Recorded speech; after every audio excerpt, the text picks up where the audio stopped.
gone. He looked a dead duck. Samit Patel. Absolutely magnificent. Dhoni finishes off in style. A magnificent strike into the crowd. India lift the World Cup. After 28 years, the parties start in the dressing room.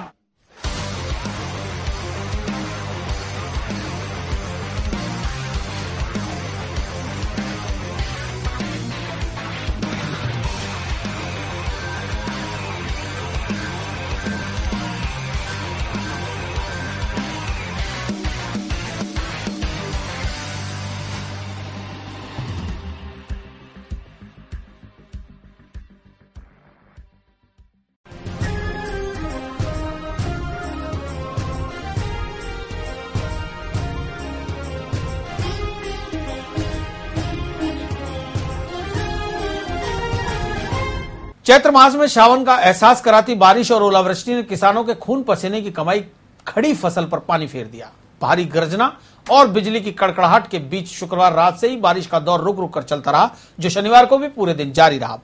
बारिश के चलते दिन और रात के तापमान में यकायक गिरावट आ गई। मौसम विभाग के सूत्रों के मुताबिक बंगाल की खाड़ी और अरब सागर में बने सिस्टम और पश्चिमी विक्षोभ के चलते बेमौसम बारिश हो रही है, जो अगले 1-2 दिन और जारी रहने की अनुमान है। वहीं दिन भर चली बारिश से अजमेर का जनजीवन अस्त व्यस्त हो गया। घर से काम के लिए निकले लोगों को बारिश के बचने के लिए कोने तलाशने पड़े। वहीं बारिश से बड़ी ठिठुरन ने फिर से गर्म कपड़े निकलवा दिए। बारिश के चलते सड़कें सूनी रही। बारिश तो रात को 12 बजे से चल रही है और ये मौसम जो है इसका नाम करे बच्चों के लिए, बूढ़ों के लिए, सबके लिए ही घातक है। विशेष तौर से इसका नाम करे इसमें जो किसानों का नुकसान हो रहा है। फसल खड़ी हुई है, चना है, जो है, गेहूं है और जीरे की फसल जो है बर्बाद हो रही है। ये किसानों के लिए बहुत ही हानिकारक है। तो कुल मिला के कहने वाली बात यह है कि ये मौसम जो है पब्लिक के लिए सहायक नहीं है, नुकसानदायक ही है।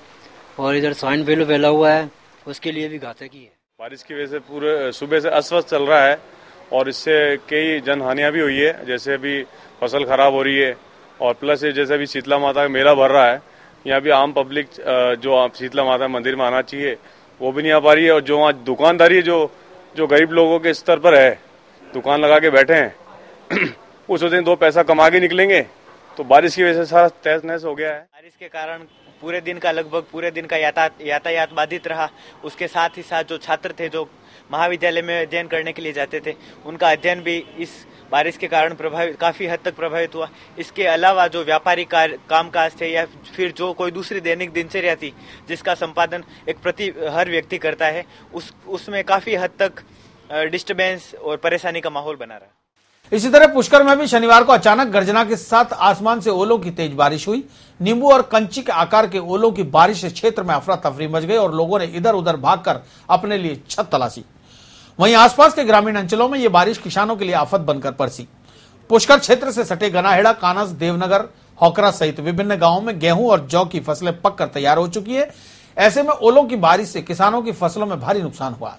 पिछले 2 दिनों से रुक रुक कर हो रही बेमौसम बारिश के चलते पहले से ही किसानों की चिंता बढ़ी हुई थी और शनिवार को अचानक हुई ओलावृष्टि ने किसानों की फसलों पर मानो प्राणघातक हमला बोल दिया, जिससे किसानों में मायूसी छा गई। बरसात ओड़ो पड़े तो आपने घणो नुकसान है और कालू आज पड़ियो ने आज बहुत ज्यादा नुकसान है और तो देखे नुकसान ही आपने तो मतलब बहुत तगड़ो प्रकार का नुकसान है साहब। फसला देख लो तो 1 नंबर है उड़िया, तो कोई मतलब को नहीं में तो आ तो इनमें तो की भी नहीं डाट सके आपा की भी।